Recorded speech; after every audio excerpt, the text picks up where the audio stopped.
ಸ್ಥಳೀಯ ಶಾಸಕರ ಜೊತೆ ವಿಶ್ವಾಸ ಇಲ್ಲ, ಜೊತೆ ಬಂದಿಲ್ಲ ಇವರು. ನಮ್ದು MP ಕ್ಷೇತ್ರದಲ್ಲಿ ಅವರು ಏನು ದಿನನಿತ್ಯ ಏನು ಮಾಡ್ತಾ ಕೂತಿಲ್ಲ ಮನೆಯಲ್ಲಿ. ಅವ್ರ ಪ್ರವಾಸ ಇರುತ್ತೆ. ಅವರು ರಾಜ್ಯ ಸರ್ಕಾರದ ಒಂದು ದೃಷ್ಟಿಯಲ್ಲಿ ಅವ್ರು ಕೆಲಸ ಮಾಡಬೇಕಾಗಿರ್ತಕ್ಕಂಥದ್ದು ವಿರೋಧ ಪಕ್ಷದ NDA ನಾಯಕರಾಗಿ ಅವ್ರ ಕೆಲಸವನ್ನು ಮಾಡ್ತಾ ಇದ್ದಾರೆ. ನಮ್ಮ ಸಭೆಗೆ ಅವ್ರಿಗೆ ಸಂಪೂರ್ಣವಾದಂಥ ಮಾಹಿತಿ ಇತ್ತು, ಅವ್ರು ಮಾಡ್ಕೋತಾರೆ. ನಾವು ಕೂಡ ನಮ್ಮ ಕೆಲಸ ಮಾಡ್ಕೋತೀವಿ.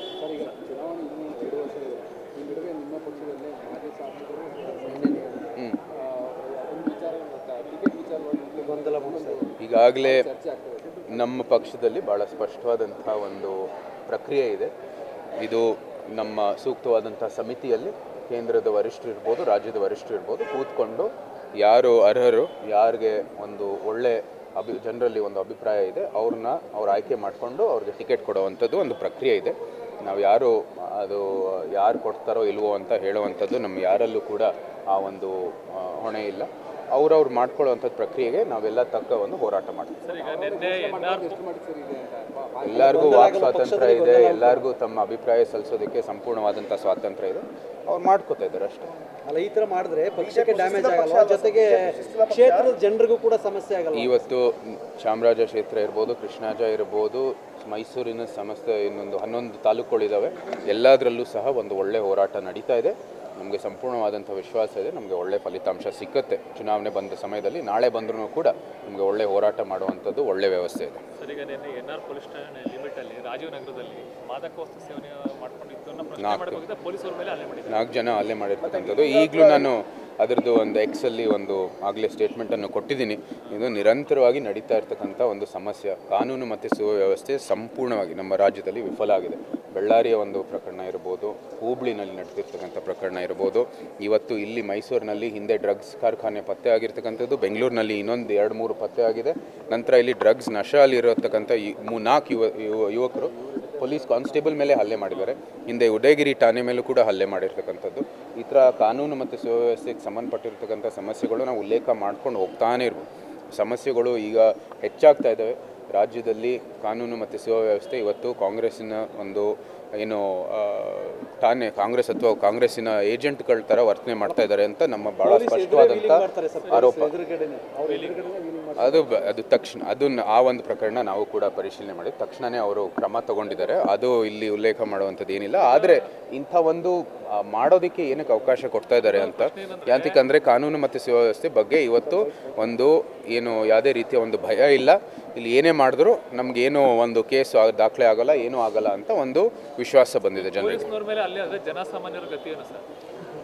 ಇದು ನಾವು ಪದೇ ಅಧಿವೇಶನದಲ್ಲೂ ಹೇಳಿದ್ದೀವಿ, ಮತ್ತು ಇಲ್ಲಿನೂ ಕೂಡ ನಿಮ್ಮ ಮಾಧ್ಯಮದ ಮೂಲಕ ನಾವು ಇದು ಹೋರಾಟವನ್ನು ಮಾಡ್ತಾ ಇದ್ದೀವಿ. ನಂತರ ಬೀದಿಗಳಲ್ಲೂ ಹೋರಾಟ ಮಾಡಿದ್ದೀವಿ. ಡ್ರಗ್ಸ್ ವಿಚಾರ ಮತ್ತು ನಂತರ ಈ ಲಾ ಆ್ಯಂಡ್ ಆರ್ಡರ್ ಸಿಚುವೇಶನ್ದು ಹೋರಾಟ ಮಾಡ್ತೀವಿ ನಾವು. ಭವಿಷ್ಯದಲ್ಲೂ ಕೂಡ ಹಿಂದೆನೂ ಕೂಡ ಮಾಡಿದ್ದೀವಿ. ಆದರೂ ಸಹ ಇಲ್ಲಿ ನೀವು ಗೃಹ ಮಂತ್ರಿಯ ಒಂದು ಸ್ಟೇಟ್ಮೆಂಟ್ಗಳು ನೀವೆಲ್ಲರೂ ಗಮನಿಸಿದ್ದೀರಾ, ಮತ್ತು ಮುಖ್ಯಮಂತ್ರಿನೂ ಕೂಡ ಇದ್ರ ಬಗ್ಗೆ ಯಾವುದೇ ಒಂದು ಘೋಷಣೆಗಳು ಅಥವಾ ಸಲಹೆಯನ್ನು ಅಥವಾ ಏನೋ ಒಂದು ನಿರ್ದೇಶನವನ್ನು ಕೊಟ್ಟೇ ಇಲ್ಲ. ಯಾರು ಕೂಡ ಇದಕ್ಕೆ ಸರಿಯಾದಂಥ ರೀತಿಯಲ್ಲಿ ಪ್ರತಿಕ್ರಿಯೆ ಕೊಡ್ತಾ ಇಲ್ಲ ಆಡಳಿತ ಪಕ್ಷದ ವರಿಷ್ಠರು. ಆಗಲೇ ಸ್ಟೇಟ್ಮೆಂಟ್ ಕೊಟ್ಟಿದ್ದೀನಿ ಅದರದ್ದು. ಹೇಳಿ. ಸರ್, ಈಗ ಬಳ್ಳಾರಿ ಬಳಿಕ ಹುಬ್ಬಳ್ಳಿನಲ್ಲಿ ಮಹಿಳೆಯನ್ನು ವ್ಯವಸ್ಥೆಗೊಳಿಸಿ ಇದಕ್ಕೂ ಕೂಡ ನಿನ್ನೆನೇ ನಾವು ಭಾಳ ಇದು ಅತ್ಯಂತ ಗಂಭೀರವಾಗಿ ರಾಜ್ಯ ಸರ್ಕಾರ ಇದ್ರ ಬಗ್ಗೆ ಒಂದು ಪರಿಶೀಲನೆ ಮಾಡಬೇಕಾಗಿದೆ, ಕಠಿಣ ಕ್ರಮ ತಗೊಳ್ಬೇಕಾಗಿದೆ.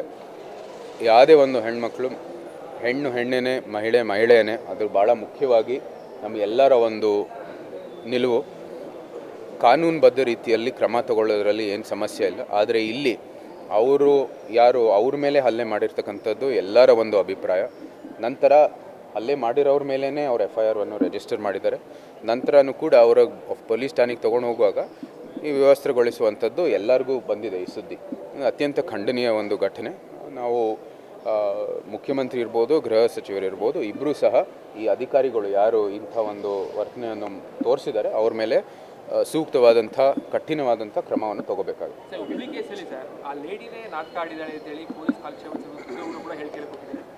ತನಿಖೆ ಮಾಡಲಿ, ಸೂಕ್ತ ಬೇರೆ ಅವ್ರಿಗೆ ಔಟ್ಸೈಡ್ ಒಂದು ಏಜೆನ್ಸಿಗೆ ಕೊಡಲಿ ತನಿಖೆ ಮಾಡೋದಕ್ಕೆ. ನಾವು ನೋಡೋಣ, ಸತ್ಯವನ್ನು ಆಚೆ ಬರಲಿ. ಈಗ ಇಂದೂರಿನಲ್ಲಿ ಇತ್ತೀಚೆಗೆ ಅದು ಕಲುಷಿತದಿಂದ ಜನಗಳು ಸಾವನ್ನಪ್ಪಿದ್ದಾರೆ. ಇಲ್ಲಿಯೂ ಕೂಡ ನದಿಗಳು ಕಲುಷಿತ ಆಗಿದ್ದಾವೆ. ಅದು ಶುದ್ಧೀಕರಣಕ್ಕೆ ಈಗಾಗಲೇ ನಾವು ಹೇಳಿದ್ದೀವಿ ಅಮೃತ್ ಯೋಜನೆಯಲ್ಲಿ ನಮ್ಮದು ಕೂಡ STPIಗಳು ಮಾಡೋದ್ರಲ್ಲಿ ಡ್ರೈನೇಜನ್ನು ಕೂಡ ನೀವು ಒಂದು ನೆಟ್ವರ್ಕ್ ಕೊಡೋದಕ್ಕೆ ಭಾಳ ವ್ಯವಸ್ಥೆಯನ್ನು ಮಾಡಿದ್ದೀವಿ. ಇವತ್ತು ಯಾಕೆ ಇದು ಶೀಘ್ರದಲ್ಲಿ ಅಥವಾ ಒಂದು ಗುಣಮಟ್ಟದ ವ್ಯವಸ್ಥೆ ಬರ್ತಾ ಇಲ್ಲ ಅಂತ ನೀವು ರಾಜ್ಯ ಸರ್ಕಾರ ಪ್ರಶ್ನೆ ಮಾಡಲೇಬೇಕಾಗಿದೆ. ನಮ್ಗೆ ಎಷ್ಟೋ ನೀರಾವರಿ ಯೋಜನೆಗಳು ಕೇಂದ್ರದಿಂದ ಬಂದಿದ್ದರೂ ಸಹ ಇವರು ಸರಿಯಾದ ರೀತಿಯಲ್ಲಿ ಅದರ ಬಗ್ಗೆ ಒಂದು ಕ್ರಮ ತಗೊಳ್ತಾ ಇಲ್ಲ. ಇದು ಬಹಳ ಒಂದು ಖಂಡಿಸುವಂಥದ್ದು ಒಂದು ಪ್ರಕರಣ ಅಂತ ಹೇಳ್ಬೋದು. ಅವರು ನಿಜಕ್ಕೂ ಒಂದು ಕೈ ಜೋಡಿಸ್ಕೊಂಡು ಒಳ್ಳೆ ಕೆಲಸ ಮಾಡಿದ್ರೆ ಒಳ್ಳೆ ವ್ಯವಸ್ಥೆಯನ್ನು ನಾವೆಲ್ಲರೂ ಕೊಡ್ಬೋದು. ಕಾವೇರಿ, ಕಪಿಲ, ನಮ್ಮ ಲಕ್ಷ್ಮಣ್ ತೀರ್ಥ ಎಲ್ಲನೂ ಕೂಡ ಇವತ್ತು ಮಾಲಿನ್ಯ ಆಗ್ತಾ ಇರೋವಂಥದ್ದು, ಸುವೇಜ್ ನೀರು ಬರ್ತಾ ಇರೋವಂಥದ್ದು ಎಲ್ಲ ಕಡೆ ನಮಗೆ ಮಾಹಿತಿ ಇದೆ. ಅವರು ವೇಗವಾಗಿ ಇಂಥ ಒಂದು ವ್ಯವಸ್ಥೆ ಮಾಡಿದ್ರೆ ನಮ್ಮ ಅಮೃತ್ ಯೋಜನೆ ಇರ್ಬೋದು, ಜಲ್ ಜೀವನಲ್ಲಿ ಎಲ್ಲನೂ ಕೂಡ ಇದಕ್ಕೆ ವ್ಯವಸ್ಥೆ ಇದೆ. STPI ಹಾಕೊಳ್ಳುವಂಥದ್ದು ವ್ಯವಸ್ಥೆ ಇದೆ. ಇದೆಲ್ಲನೂ ಮಾಡಿದ್ರೆ ಜನರಿಗೆ ಅನುಕೂಲ ಆಗುತ್ತೆ. ನಾವೇನು ನಮ್ಮ ಒಂದು ಲಾಭಕ್ಕಾಗಿ ಹೇಳ್ತಾ ಇಲ್ಲ, ನಿಮ್ಮದೇ ಆದಂಥ ಮತದಾರರಿಗೆ, ನಮ್ಮ ಮತದಾರರಿಗೆ ಇದು ಒಳ್ಳೆಯದಾಗಲಿ ಅಂತ ನಾವು ಸಲಹೆಯನ್ನು ಕೊಡ್ತಾರೆ. Thank you sir.